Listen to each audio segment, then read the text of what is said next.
Start.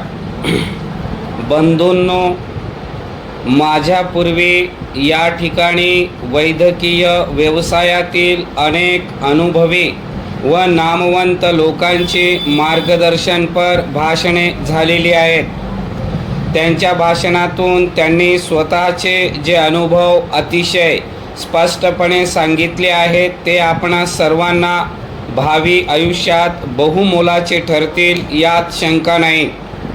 तथापि या सभेचा अध्यक्ष या नात्याने मला आपणाशी 2 शब्द बोलावयाचे आहेत. परिच्छेद. आपल्यासारख्या वैद्यकीय पदवीधरांसमोर भाषण करण्याची माझी ही पहिलीच वेळ आहे.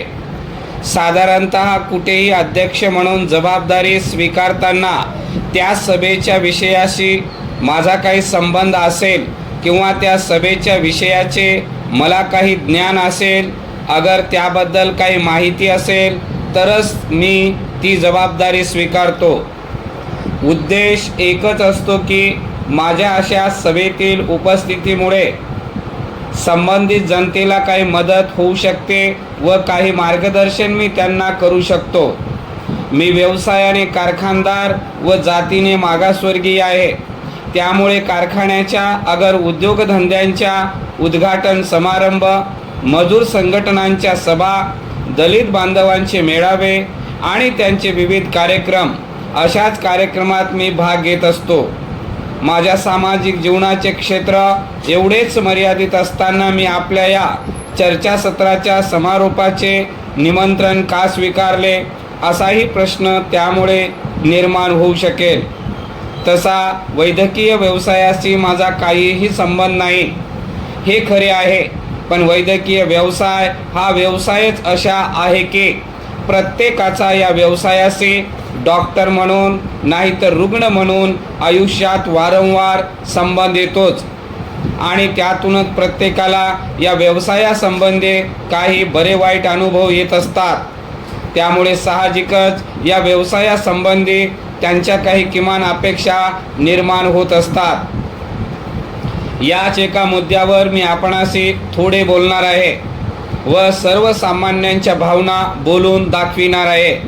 पण त्यापूर्वी मी आपणास सांगून टाकतो की मला या व्यवसायाविषयी नितांत आदर आहे आणि म्हणूनच मी आज आपणासमोर उभा आहे. परिच्छेद.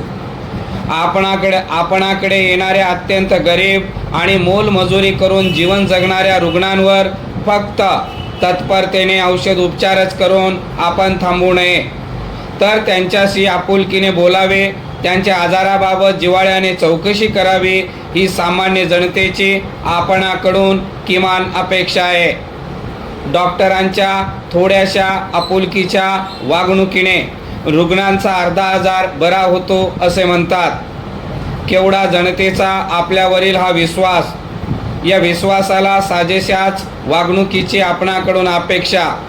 अर्थात कमी बोलून इतर रुग्णांसाठी वेळ वाचवणे ही आपल्या व्यवसायातील आवश्यक बाब आहे हे मला मान्य आहे.